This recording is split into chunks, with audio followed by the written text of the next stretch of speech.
বোনেরা, আজ আমরা এমন একটি জিকির, এমন একটি দোয়ার কথা বলবো যে জিকির এবং দোয়া জানে না এমন কোনো মুসলিম পৃথিবীতে পাওয়া কঠিন। বলতে গেলে আমরা সকলেই এই দোয়া, এই জিকিরটি জানি, এই বাক্যটি মুখস্থ আমাদের আছে, কিন্তু এই বাক্যের যে ওজন, এই বাক্যের যে ওয়েট, এই বাক্যের যে গুরুত্ব, সেটা আমরা হয়তো অনেকেই উপলব্ধি করতে পারি না। মুস্তাদরাকে হাকিমে আবু সাঈদ খুদরি রাদিয়াল্লাহু তাআলা আনহু থেকে বিশুদ্ধ সূত্রে বর্ণিত এক হাদিসে নবী করিম সাল্লাল্লাহু আলাইহি সাল্লাম ইরশাদ করেছেন, একবার আল্লাহর নবী মুসা আলাইহিস সালাতু ওয়াস সালাম আল্লাহর কাছে দরখাস্ত করলেন, আল্লাহর কাছে আবেদন পেশ করলেন। তিনি আল্লাহর সঙ্গে সরাসরি কথোপকথন করতেন, সেজন্য কালিমুল্লাহ বলা হয় তাকে। আল্লাহর সঙ্গে সরাসরি কথা বলতে গিয়ে একবার তিনি আবেদন করলেন, আল্লাহ আমাকে আপনি একটি জিকির, একটি দোয়া শিখিয়ে দিন, যে জিকির, যে দোয়া আমি সব সময় পাঠ করব, সব সময় আমল করব। আল্লাহ সুবহানাহু ওয়া তাআলা তখন মুসা আলাইহিস সালাতু ওয়াস সালামকে বললেন, কুল লা ইলাহা ইল্লাল্লাহ, হে মুসা আপনি লা ইলাহা ইল্লাল্লাহ এই দোয়াটি সবসময় পাঠ করবেন, এই জিকিরটি সবসময় পাঠ করবেন, এটা আপনাকে আমি দিলাম। মুসা আলাইহিস সালাতু ওয়াস সালাম কিছুটা আশ্চর্যান্বিত হয়ে আল্লাহ সুবহানাহু ওয়া তাআলাকে বললেন, আল্লাহ লা ইলাহা ইল্লাল্লাহ এটা তো এমন একটি বাক্য, এমন একটি জিকির, এমন একটি দোয়া যেটা সকলেই বলে, সব মানুষই বলে। আমি তো আপনার কাছে স্পেশাল কোনো দোয়া চেয়েছিলাম, বিশেষ কোনো দোয়া চেয়েছিলাম।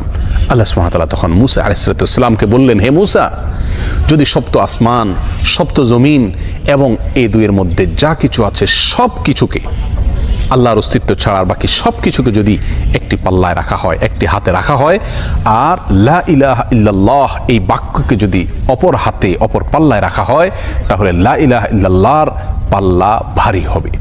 এত ওয়েটফুল এই আমল, এত ওজনী এই আমল, এই জিকির।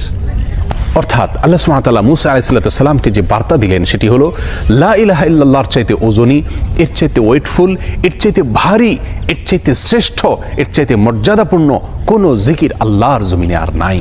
প্রিয় বন্ধুগণ, মুসা আলাইহিস সালামের জন্য সবচেয়ে স্পেশাল দোয়া হিসাবে, সবচেয়ে স্পেশাল জিকির হিসাবে আল্লাহ সুবহানাহু ওয়া তাআলা যে দোয়াটি নির্বাচন করলেন, যেটাকে সবচাইতে ওজনী আমল হিসাবে আল্লাহ সুবহানাহু ওয়া তাআলা স্পষ্টভাবে ব্যক্ত করলেন, সেটি হলো লা ইলাহা ইল্লাল্লাহ। অথচ এই লা ইলাহা ইল্লাল্লাহ এটাকে আমরা খুব সাধারণ একটি জিকির মনে করি, খুব সাধারণ একটি দোয়া মনে করি, আমরা বিশেষ আমল খুঁজে বেড়াই। অথচ এর চাইতে বিশেষ, এর চাইতে স্পেশাল কোনো আমল আল্লাহর জমিনে আর হতে পারে না।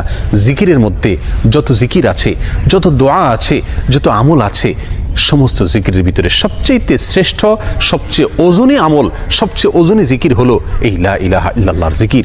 মিজানের পাল্লায় কিয়ামতের দিন যখন আমার নেকামল মাপা হবে, তখন আমার নেকামলে শুধুমাত্র লা ইলাহা ইল্লাল্লাহ এর আধিক্য যদি থাকে, তাহলে ইনশাআল্লাহ আমার নেকামলে পাল্লা অনেক বেশি ভারী হবে। আসুন, চলতে ফিরতে, উঠতে বসতে, অবসরে, কাজের ফাঁকে সব সময় মুখ থেকে, অন্তরের গভীর থেকে লা ইলাহা ইল্লাল্লাহ উচ্চারণ করতে থাকি। অন্তর পরিষ্কার হয়ে যাবে, অন্তরের ময়লা দূর হবে, অন্তরের পেরেশানি দূর হবে, অন্তরে আল্লাহ সুবহানাহু ওয়া তাআলার প্রতি আস্থা বাড়তে থাকবে, ঈমান বাড়তে থাকবে। এবং লা ইলাহা ইল্লাল্লাহ এই জিকির আমরা যত বেশি করব, তত বেশি সৃষ্টি জগতের অন্য সব কিছু আমাদের কাছে তুচ্ছ মনে হতে থাকবে। সব কিছুর হারানোর কষ্ট আমরা ভুলতে থাকব। আল্লাহ সুবহানাহু ওয়া তাআলার কাছে আমরা খুব বেশি নৈকট্য অর্জন করতে পারবো। আসুন বলতে থাকি বেশি থেকে বেশি, অন্তরস্থল থেকে ঈমানের সঙ্গে লা ইলাহা ইল্লাল্লাহ।